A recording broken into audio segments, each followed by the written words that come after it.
Nessy coming at you. So I'm gonna start a new little, I don't know, series, mini series. I don't know, whatever you want to call it. Today, it's gonna be let's see, what did I decide I was gonna call it? I decided I was gonna call it.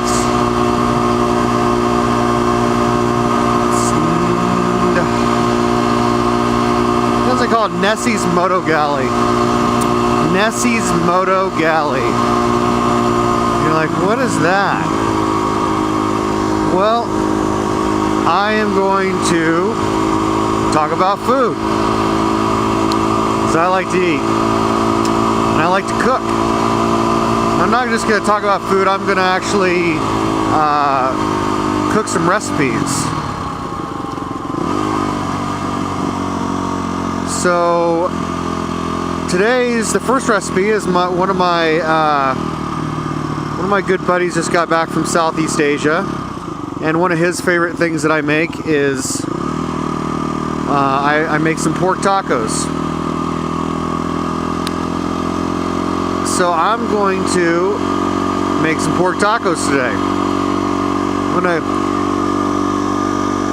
kind of flip back and forth between talking about it while I ride and also preparing it with my GoPro on as well, so that you can see how it's done. First thing, you need to get rid of your extraneous.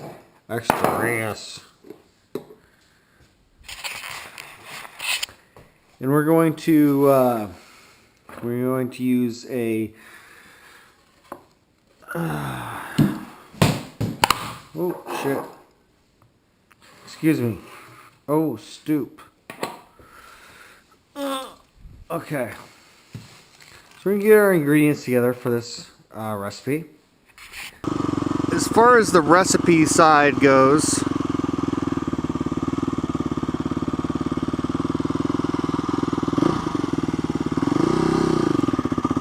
I'm not really much of a recipe guy, so my recipes are all kind of, well, they're a little of this, little of that, make it to taste.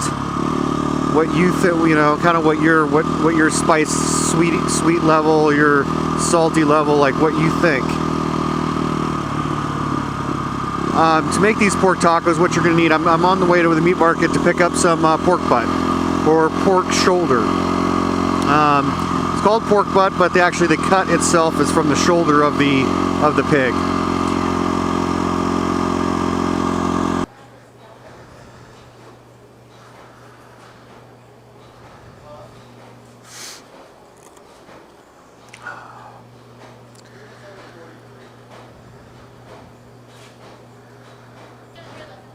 Yeah, do 7 pounds of pork butt.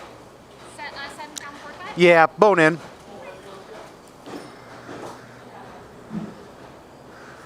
Around there, doesn't have to be exactly 7 for a slow cooker.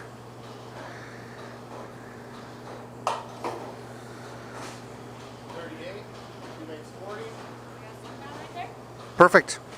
Main things we're gonna need for this recipe is a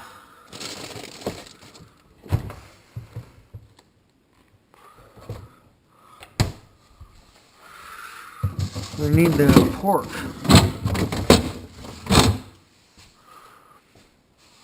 Oh, here we go. Pork.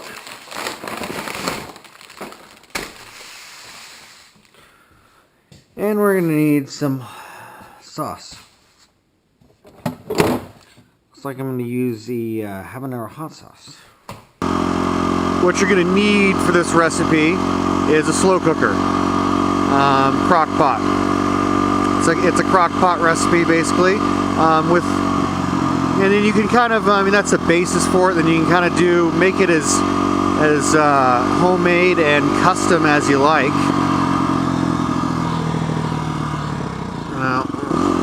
So much for that.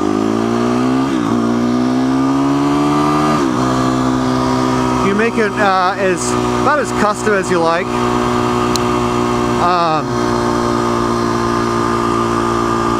Next thing we're gonna do is we're going to get our crock pot going. In this case, I'm using a Hamilton Beach. It's been a good crock. It's been a good crock pot for me. I have to say, it's got things going for it.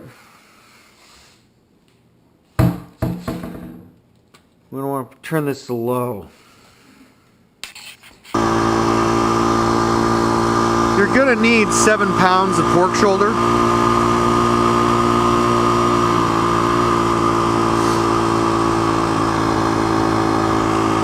Or whatever your capacity is. Keep in mind when you do this recipe and you put your pork shoulder in the crock pot,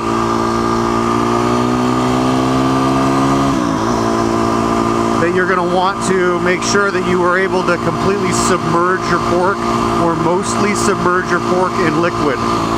If you do not do this, you will end up with a dry pork end result, and you don't want that. And you don't want to have to be like flipping the thing around in there either. You just want to set it and leave it basically. So we're going to set this inside the slow cooker, making sure that we have, actually it would be probably good, turn this upside down where the fat is on the top, because that fat will actually melt down and make your entree a little better.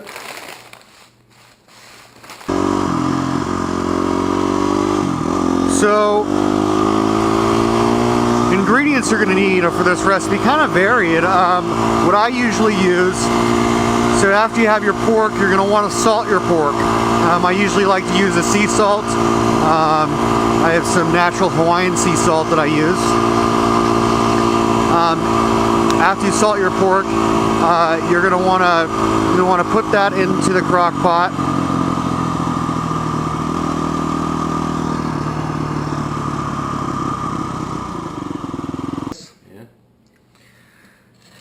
Next thing we're going to want to do, guys, is we're going to want to add. Is that pork shoulder? We're going to want to start. This is pork shoulder.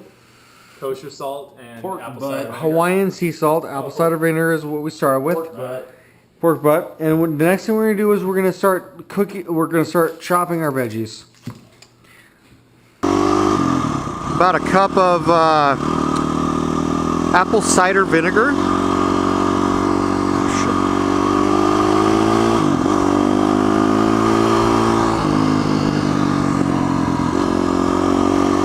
I'm going to use about a cup of apple cider vinegar.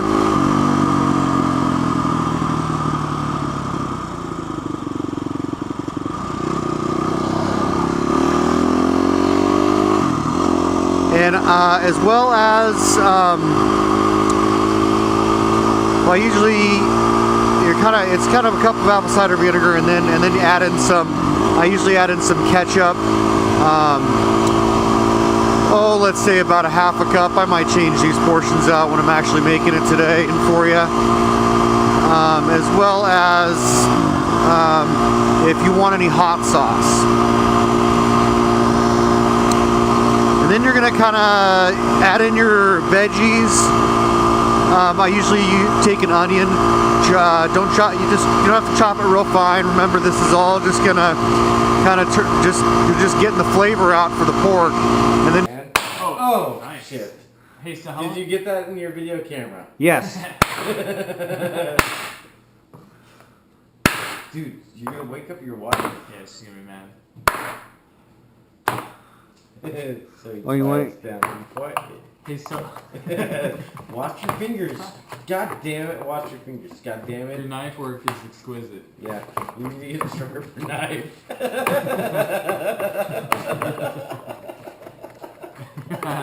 That's one dump tomato.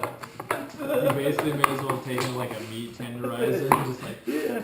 Reason to chop it up fine. Just do a real, just chop it up into just kind of a chunk chop. And do that with an onion. Use about 1 onion, 1 bell pepper.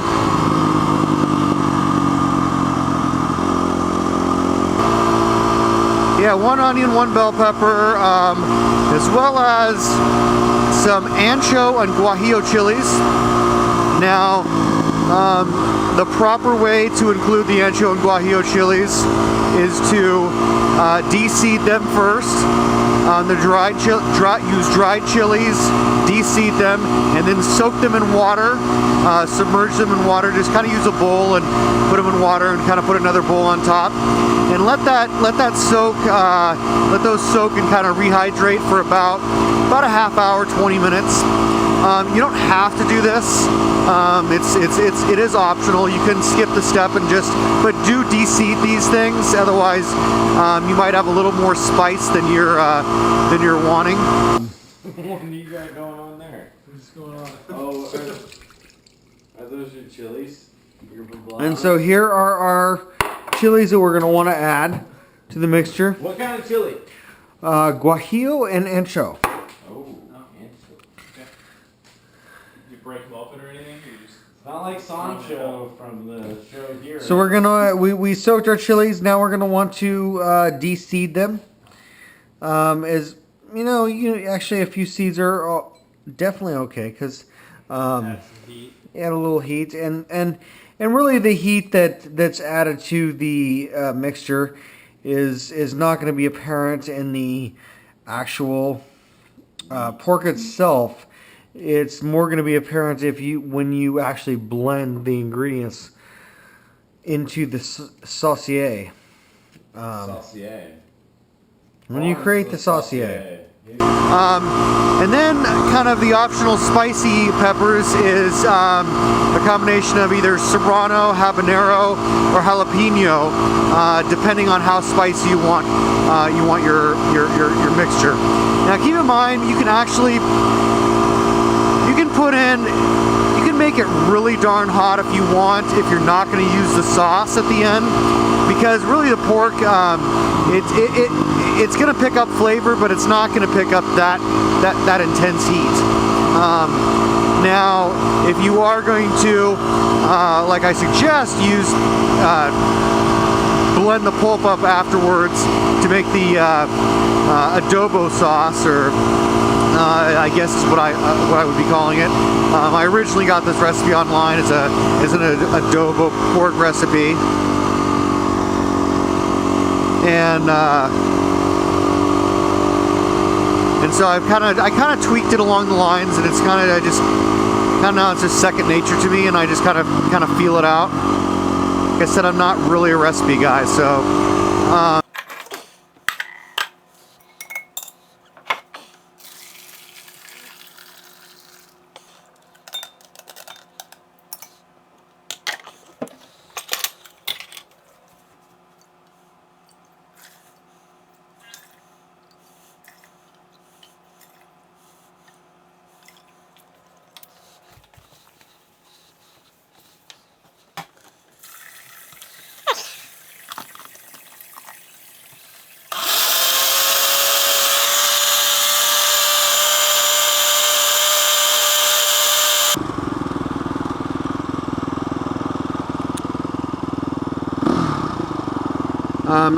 If it's too salty, you're going to go ahead and you're going to add the sweetness to balance out the salt. And if it's not salty enough and too sweet, then ergo add some salt.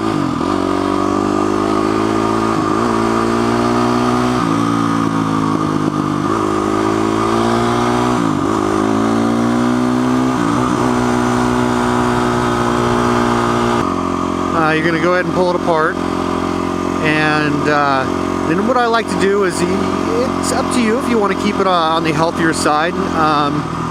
Then you don't have to do this next part.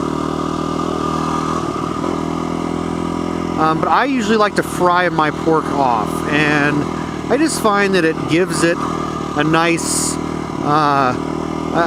it gives it a nice texture having it fried off. And then after you fry your pork off, you're going to have your sauce. You're going to heat up your sauce. And you can also fry your pork off with your sauce. It's kind of up to you. Kind of depends on if your sauce is how spicy it is. If you want to, don't want, if you want to give like a kid option to where it's not so spicy, and or some people that don't like a lot of sauce, you can, you don't have to, you can just keep your sauce on the side.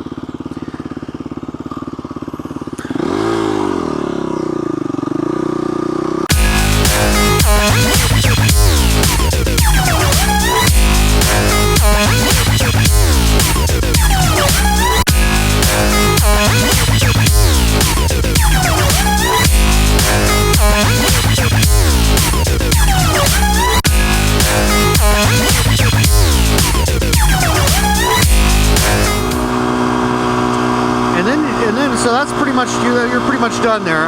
As far as condiments go, I usually like to use cojita cheese. It's a Mexican cheese. You can also use queso fresco. Usually, and then just take that cheese and basically do a really light crumble, or do a really fine grade to where it kind of crumbles into little looks like snow. Just cheesy snow. Kind of looks like almost like a powder. So also some cilantro. You want to do a fine chop on some cilantro, and you also want to do a fine chop on some onion. And then you can also do kind of a fine chop on some tomato, or you could use some pico de gallo on the side. But usually I find that the sauce kind of gives that tomato texture, and it kind of fulfills that need for on the tomato side. So you don't really need that. And so now for tortillas, as we like to call them. For your tortillas, oh man, let me turn on the fan. A couple different ways I like to do it. It kind of depends. If you want to make, you can actually turn this recipe, I might mention, I'm not doing it for this instance, for this party tomorrow, but you can also like to put it on French bread, and you can make a sandwich out of it. You use all the same ingredients, and you just put it on French bread. You also add some mayonnaise on the bread, and you have yourself a torta. You can also use torta rolls as well. So that's the torta route, but we're not gonna do tortas. If you want to do that though, pretty darn easy. That is a really cool house. Oh, cool. He wants that. You can pull that thing out. So now we're gonna kind of blend all our ingredients together here. Am I still blinking red? It's not gonna hurt it. And that's. Am I still blinking red? Yes. Okay. So we're gonna kind of blend our ingredients here. And get this ready to go. And we're gonna want to make sure that we're fully saturated. We're on low, and that's good. Mine are the ones that that's with me. Okay. Yeah. So yeah. No, I was thinking about actually getting my first guitar type thing, but just getting the acoustic. And since you're gonna be One thing that we have not added yet that is of course. fairly important at this point, I think, is definitely going to be our brown sugar. I should get back and play. Yeah. Ryan was really good at that. Ryan Jensen's really good. Yeah, he's like learned to play guitar. He's pretty good. Actually, instead of brown sugar, this time I'm going to give it a little try with some actual agave syrup instead of actual brown sugar.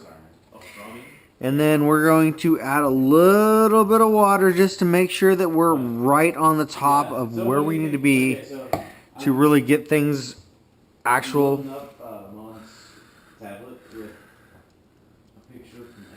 There we go. Right there, we have a nice little piece of liquid floating right on top. And so we're going to want to cook this on low for about 12 to 14 hours. And that is where we are, people. We will catch you on the flip side, catch you on the high side, catch you on the off side, catch you on the mix side, catch you on the A, E, D, P, A, P, X,